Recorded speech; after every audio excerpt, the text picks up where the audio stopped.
What's up, everybody? Anthony here, Empire Music, empiremusic.com. Been talking about these basses for a while now, in many ways, because I always do videos about our Empire 58 P basses, but if you watch a video series that I do here on Monday mornings called New This Week, I always show off these Empire 67 Strats, really a ton of Empire Custom Shop guitars, not basses, that have a really cool colorway to them, and they have what we refer to, well, not that we refer to it, it's what it's called, a mint green pickguard. So when I first started noticing my affection towards these mint green guitars that had lighter body finishes, I was like, I gotta build basses. And so I put in an order queue for, I don't know how many, not that many, I'd say 10 or 12 Empire 58s with mint green guards. And the first one came in, so I figured let's shoot a little isolated video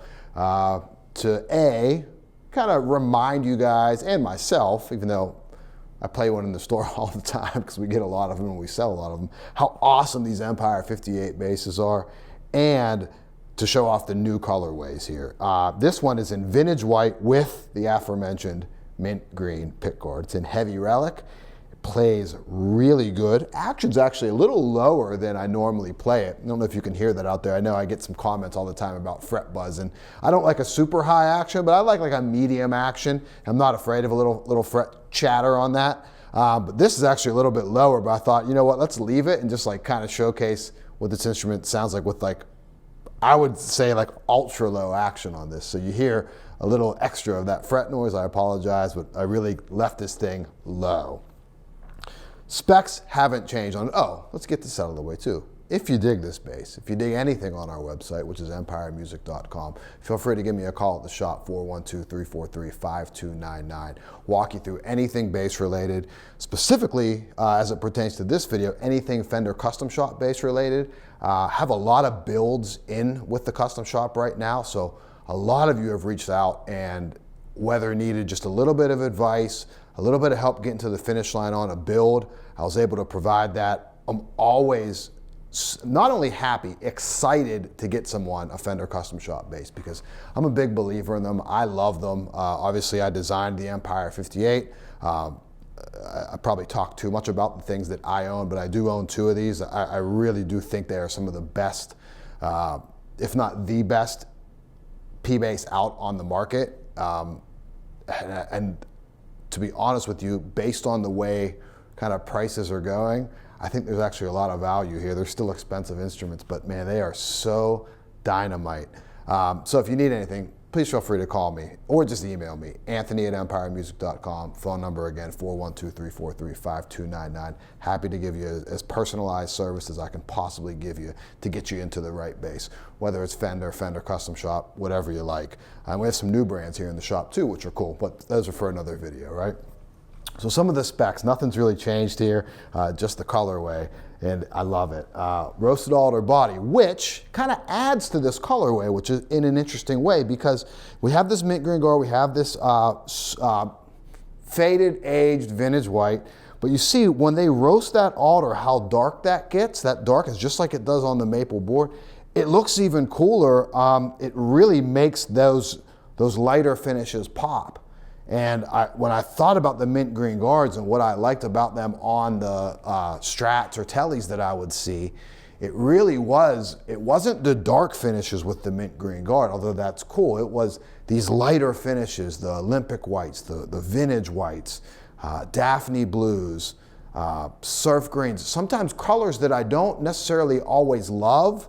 Not that a surf green or a Daphne blue is a bad color by any stretch of the imagination, but they weren't always my preferences. But then I see them with the mint green guard and I'm like, that's it. This looks really, really cool.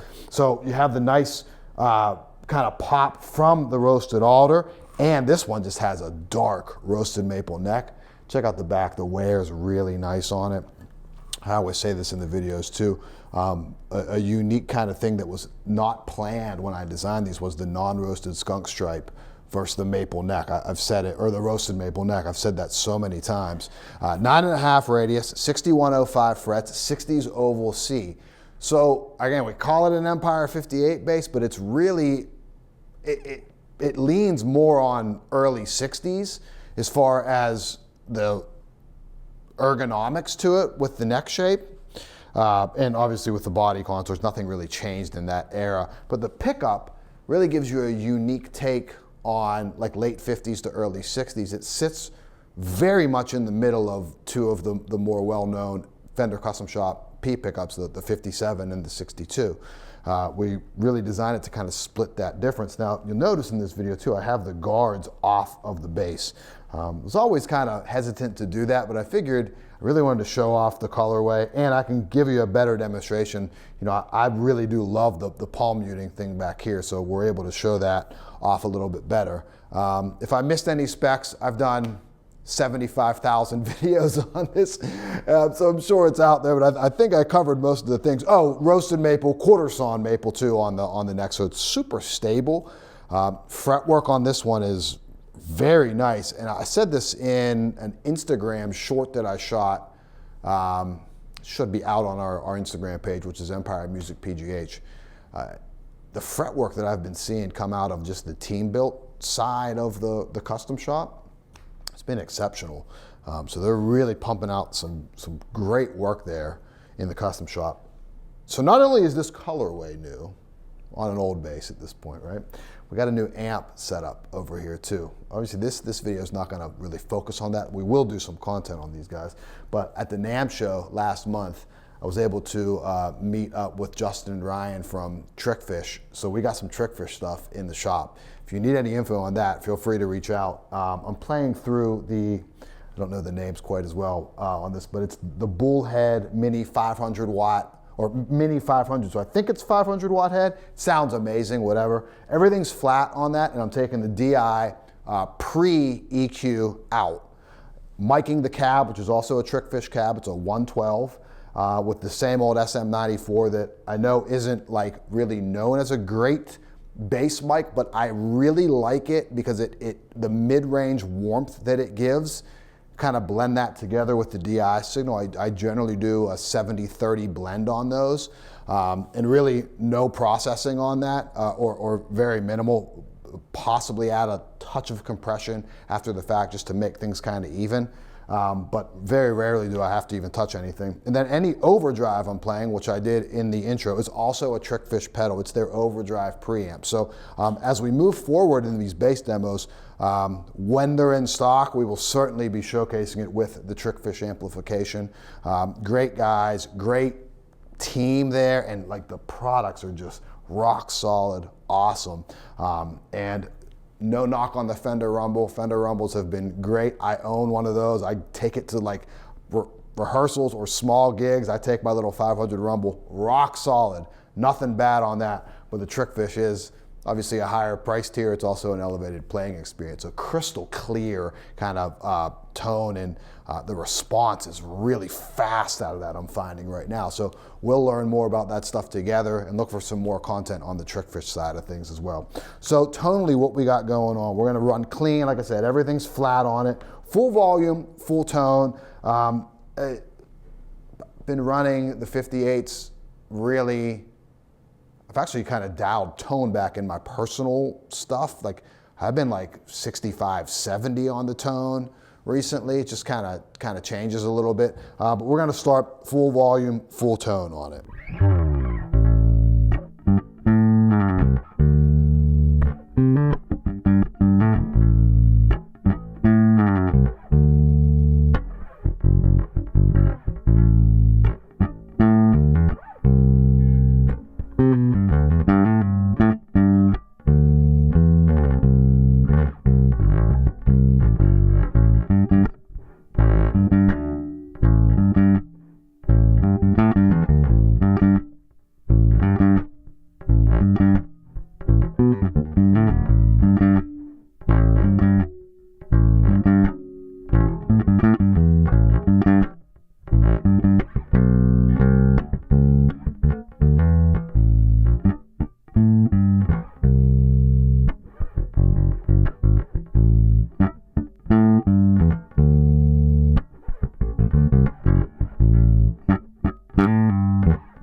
So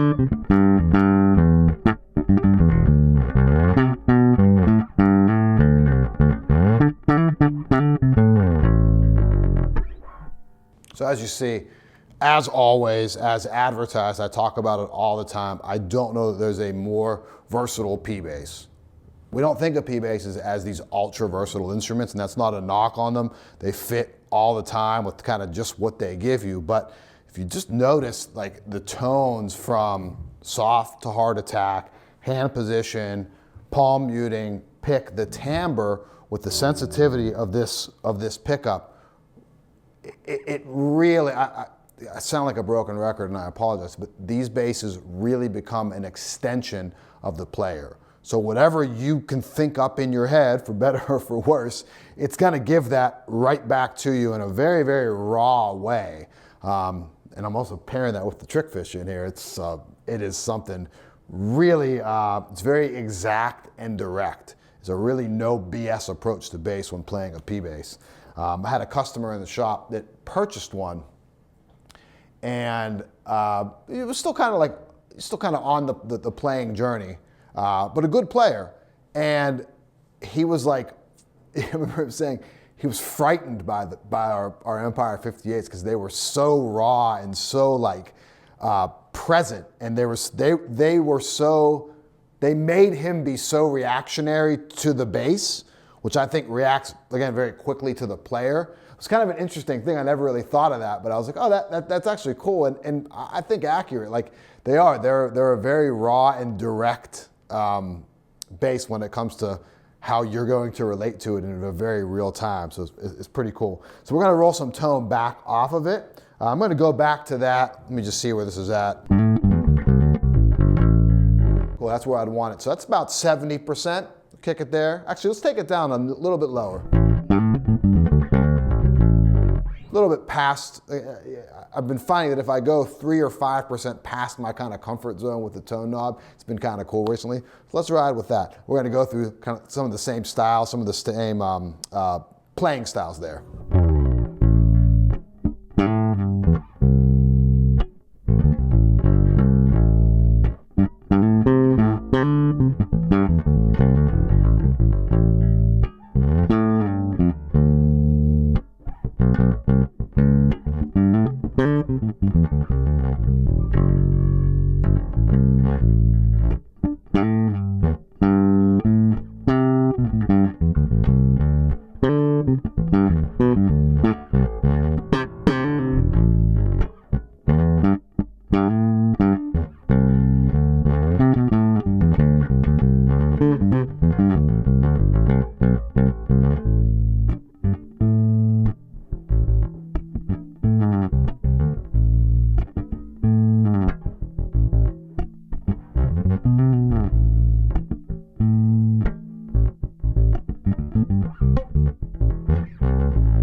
not a super clean ending there, but you get it. You can tell how much, like I'm so comfortable when I start rolling that tone back. It gives me that, I know we think of headroom a lot with the low end, but it gives me that headroom on the top end. And I know I can just dig in and it's not gonna get so bitey, but really nice. Let's turn on just a little bit of overdrive as I was playing in the intro there and just kind of walk through that. I'm gonna leave tone and volume right where it was at.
So not only does that's an awesome pedal, by the way, it's really my first experience with that Trickfish Overdrive, but the bass, P-Bass is known for it. They just give pedals exactly what they're asking for. I think that nothing plays better than a Fender P with Overdrive too on it, just totally rules. So kind of in closing there, I'm so excited that we got this new addition, this new kind of, say as of right now, it is a limited run that we're doing with Mint Green Guards. This one's in vintage white. It is #1. So if you would like to own the very first Empire 58 P-Bass with the Mint Green Guard, so first in this series, serial number, where's it at on that? What's the serial number on this? 82620. So there it is. It is cemented now, forever. This is in video on YouTube, so you know it must be gospel now.